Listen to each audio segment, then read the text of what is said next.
Hey, what's going on, everybody? Welcome back to Ultimo Gallos weekly wrestling wrap-up. Been a little bit since I had one, but I've been uploading matches. Went to a show this past Saturday, BIW All You Need Is a Chance. It was October 12th in Brookhaven.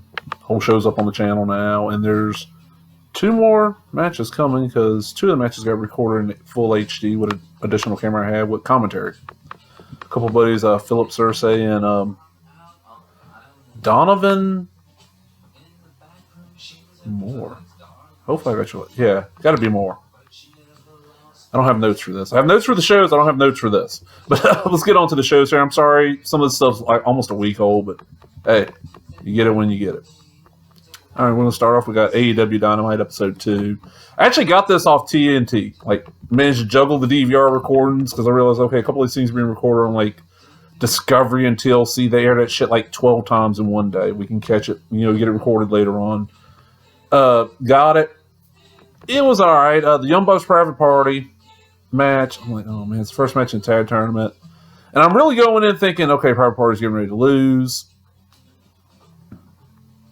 No, they didn't. They actually managed to win. They actually managed to get a decent match out of the Young Bucks. I'm not a Young Bucks fan. And the way it ends is pretty cool. It's, the Young Bucks are going for the Meltzer driver, which is a stupid-ass move. Stupid. And oh God, which one? I gotta learn the Private Party guys' names. I don't remember the names. So one of them stops the flippy part of the Meltzer driver. And the other Private Party guy, it was a guy without the tails on his suit. What is his name? Is that Thomas? I don't remember. Catches the buck that's in the ring and rolls him up and gets the pin. I'm like, holy shit, Private Party won. Decent little match. We got Jericho introducing the Inner Circle and cuts a decent promo, but it's a little hard on the pandering to the internet fans. Like, a little harder than it should be, but it's alright. Jimmy Havoc versus Darby Allin was really good. Winner gets a shot at Jericho this upcoming Wednesday, which this might actually be going up on Wednesday, so maybe today. Enjoyed Havoc in MLW. Darby was impressive and involved. It's the first non-hardcore match I've seen from Havoc, and I was really surprised. And Darby ends up winning with a coffin drop. He goes like halfway across the ring with it. It's like, wow, that was pretty good. Then we have a women's match, and their women's division is just... It's like they have two good wrestlers, and the rest of them are just horrible. We got B, Frankenhooker Priestley up there with Emmy Sakura, and then Britt Baker and Rio, because, man, not good. And Britt ends up making EMI. I'm not sure how you would say it's EMI. Submit. Not good at all. Oh, man. Bad. Then we get Shawn Spears with Tully Blanchard versus Jon Moxley. And really, I understand why they got Tully with Spears, because none about Spears stands out to me. I know he was, Todd Dillinger in WWE? Saw a little bit of that, but... Then, where in my notes here it says, right after I typed that, Spears does a Death Valley driver on Moxley into the guardrails. I'm like, oh shit, okay, now he's standing out a little bit. And it's great to see Moxley, motivated again. Like, what I've seen, the clips and the few matches I've seen from, probably his last, 2 years in WWE, he just seemed like he was there. He's like, all right, I'm going to get a check. I'm going to go out there and do a match. Moxley ends up winning. Average match. Not as good. Better than the women's match, but not as good as the Darby or the tag match, surprisingly. Then we got our main event, which is going to be Dustin Rhodes and Hangman Page versus Sammy Guevara and Jericho. Surprisingly, Dustin and Hangman Page work really good together as a team. I don't know if they've ever teamed before. I don't think so. Dustin hits this really nice top rope crossbody on Jericho and Sammy that just, it's just like, whoa. He just goes flying. It's amazing. And Hager, while the rest are distracted, attacks Dustin, which allows Jericho to hit him with the back elbow thing. What's he call that? The Judas elbow or something? I don't know. I don't know. It's kind of like the People's Elbow. I don't like it. And he gets a pin. Average match. Show. Got a slightly above average rating because of a couple of decent little matches. Not bad. I'm going to be honest. AEW's got 2 more weeks to really keep my attention because it's getting to where it's half and half. Half these matches, if I hadn't have seen the women's match or the Shawn Spears match, I missed them. I really wouldn't have missed much. So, I don't know. All right, what we got next? What would aired next? Okay, probably this. This ain't gonna be everything because I got a lot of shit to cover. All right, this is WoW Season 2, Episode 5. This aired last Saturday. I was not here when this aired. I was at the BIW show I mentioned earlier, so I recorded this on DVR and watched this that night when I got home. We got Jungle Girl versus Sassy Massey. Jungle Girl goes for a jungle splash, hits it, goes for a second one, hits it. And she goes in for a third, but that Chantilly, Sella, whatever her name is, girl comes out and stops it. Jungle Girl attacks her. She goes and splashes. Goes to splash both ladies. 3 refs come in the ring, stop her, boo, no contest. I think they didn't really say it. Yeah, this match fucking sucked. Ugh. Wow. If it wasn't for the stupid characters, because the stupid characters entertains the wrestling, just man. But that's the thing, because later on in the show there actually is a really good match. Then we get Abilene Maverick versus Steffi Slays. Abilene comes out wearing her neck brace, and so she's going to get the disciplinarian to be her substitute. I'm like, here goes a chance of this match being worth a crap. Because Steffi Slays, okay, not great, but, you know, she's been against Abilene Maverick. Probably been a decent little match. Abilene's been wrestling for a while. She's a decent little wrestler. Disciplinarian is horrible. And to make it worse, you have Abilene on commentary just whining the whole time. Yeah, this is one of the worst matches I've seen in a long, long time. One of the worst ones I've seen since I started doing this shit. What we got? Next, we got Havoc and Hazard, the Monsters of Madness versus the Dixie Darlings. And the Dixie Darlings appear to be like twin sisters, either Asian or part Asian. I'm not sure, but they dress like they're from the Deep South. I don't know. And it's basically just a way to introduce them and to have a squash for the Monsters so they can come in to the get another win in the tournament. It's probably their second match. A little bit below average match, but not bad. Then we get the good match of the show. And the sad thing is the good match is just a slightly above average match. We get Tessa Blanchard, which of course is the WoW Women's Champion, versus Reina Reyes, who really, she's with the right person, she's okay in the ring. And she's improving, because Azteca last year was just awkward, and I don't know, maybe the mask was throwing her off, I don't know. The mask can throw you fucking... Depth perception? Like, I know these fingers are doing that shit because I see it on the camera, but yeah, that's about my depth perception right there. Yeah. It fucks with you. She hits Reina hitting like a top rope Spanish fly that Tessa just barely gets out of. Looks really nice. As a matter of fact, they showed a replay if I'm remembering right. And Tessa, of course, ends up hitting the Diamond DDT, boom. But Reina put up a good fight. Honestly, if you're just watching this for the matches, little skits were funny. The character work was good. The matches just weren't good besides that one. And maybe watch the tag match because it was okay. Just a little bit below average. This is a little bit above. Probably the worst show I've seen this week. Alright. Let's see what would have aired next. Okay.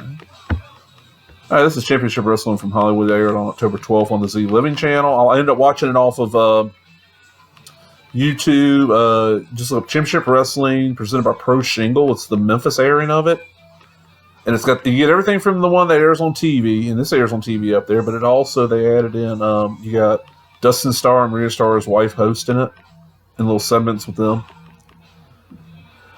Another, man, it's like, did they just peak with the Red Carpet Rumble? It's just going to be downhill for a little while. I don't know. I haven't watched them. I don't know how, maybe that's like their peak of their season. They have a couple off shows, because that happens with Feds. I mean, they have their off time. Start off with Happy, which is got this like Pepto-Bismol pink outfit with a little antenna, doing like he's flossing, do all this stupid shit, taking on Ray Rosas. It was halfway funny. Ray Rosas wins with a figure 4, below average match. Then Bateman comes out and challenges Ray Rosas to a match. Oh, Rosas calls out anyone. Bateman answers. Rosas starts off with a sweet dive to Bateman on the outside, but Bateman ends up winning with like this really nice big forearm smash. Been a little bit longer, probably been a better match. Average match. We get a squash next, and it's the Millennials, who I've never seen before, and they were pasty white. I'll give them that their tights were neat because they had their names on them. I don't remember the names. Versus Fidel Bravo and Pinks. Total squash. Fidel Bravo and Pinks end up winning. First squash, not bad, but The only show that's really doing squash matches that I'm enjoying, honestly, is NWA Power, which I'm probably going to be watching as soon as I get through recording this. Ooh, broke the mystery there and kind of gave you an idea when this is getting recorded. Alright. We get Wasted Youth versus Vermin. Tag match. Wasted Youth is what the sketch, the skate park punk, and I don't know what Parker's name is. It's like something weird. Vermin. Commentary is trying to say something about them and the Rock Nest Monsters, but I was not catching it because time I was watching, somebody was in the room and just would not be quiet. So, Vermin win. Wasted Youth put up a decent fight. Just a little average tag matches. That's the thing of this show. It's either average or slightly below average matches so far. Then we get our main event. This is for the United Television title, which Royce Isaacs just won recently. He's defending against Scorpio Sky. Good little match, like, above average match. Royce ends up winning with a cheap move. But hey, best match of the show. It's kind of like the WoW show we just talked about. This one, watch the main event. Watch the main event and actually, watch the main event. And Wasted Youth versus Vermin was not bad. But the show ended up getting a slightly below average rating. Just like 0.1 below what an average number would be. So not bad. Alright. It's entertaining seeing Dustin in them. Okay, what we got left here? Right. Now we got MLW. This is MLW episode 79. I watched the YouTube version because it was just easier this week. This is all, they teamed up with the Crash down in Mexico. It's in Tijuana, if I remember right. You got Oraculo versus Black Danger versus Ricky Marvin. It's like a three-way match. I haven't seen Ricky Marvin in like 15 years. So I'm like, hey, it's Ricky Marvin. Really quick match. Oraculo wins. Okay, little opener match. Then we get the Openweight champion who just came back from Japan. Hammerstone versus the Crash heavyweight champion Ray Horus, and it's going to be champ versus champ. I'm like, okay. I don't see Ray Horus losing the Crash title to Hammerstone at all, but I don't see Hammerstone losing the Openweight title to Ray Horus, so we're going to have some kind of fucked up finish. It's going to be a power versus speed in this match, of course. Really nice second rope leg drop on Hammerstone from Horus. Like, just looks brutal as hell. The Hammerstone ends up getting up, fighting back, hits this really nice lariat, like stiff as shit. And he really knows how to piss off the crowd. TJ, they're just going after him. Horus gets Hammerstone's out of the ring, like over here. Horus goes running from this corner over here, runs and does a somersault plancha over the fucking ring post and lands on Hammerstone. It's like, oh damn. They get back in the ring. Hammerstone ends up fighting back. Hits a bicycle kick into a German. Hits like a bicycle kick, and when he's stunned by that, he grabs him, German suplexes him, then gets him up and does a power bomb and gets two. I'm like, really? I mean, Ray Horus is a good little wrestler, but he's so much smaller than Hammerstone that should have been, I don't know. That should have been a pin there. Then we get a ref bump, of course. Got to have a ref bump, Now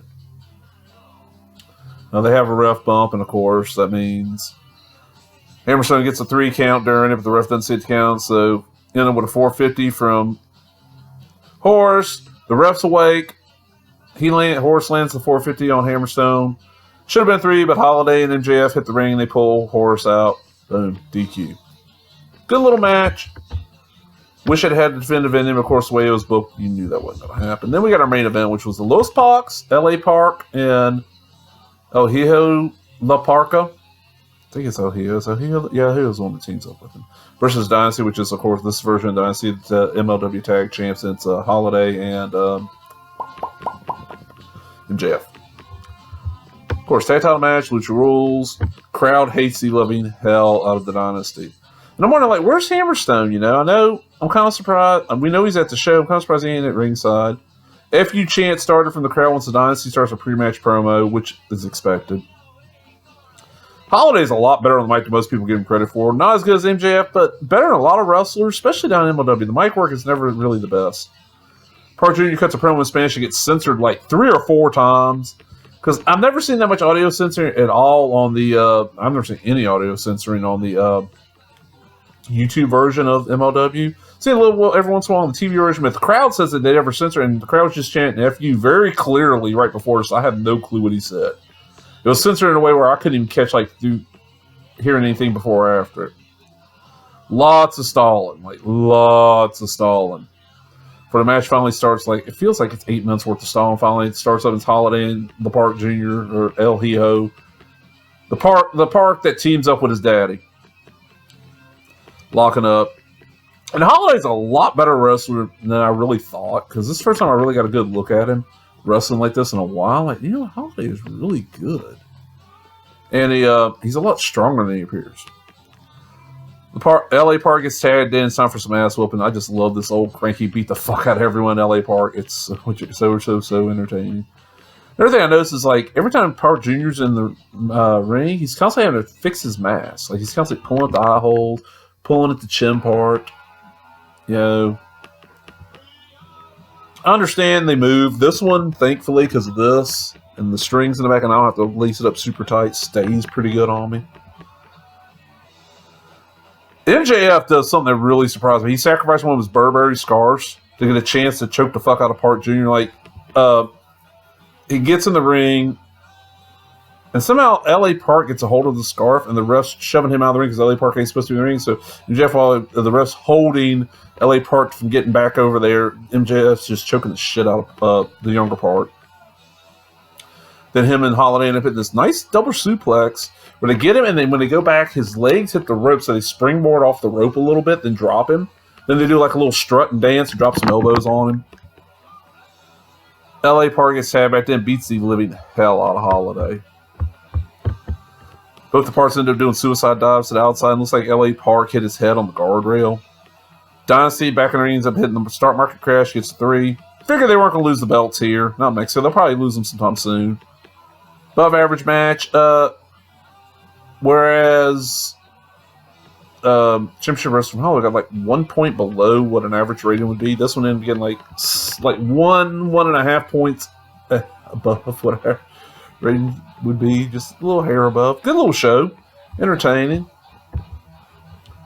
Well, I'm going to cut it there because I got 2 long ones after this. But hope everybody enjoyed that. I'll have down below where you can watch all these. AEW Dynamite, you got to have TNT, have access to TNT on demand, or if you live outside of the United States, from what I've heard, through the Fight Act, you can pay like so much per month and you get Dynamite like the day after. That's what I've heard. I don't know. I've seen them. Hey, they popped up on YouTube. I've noticed that. They seem to be popping on. How long they're staying up, but you know what I'm saying? They're popping up. You can get a hold of them. Talk to everybody later. Bye-bye.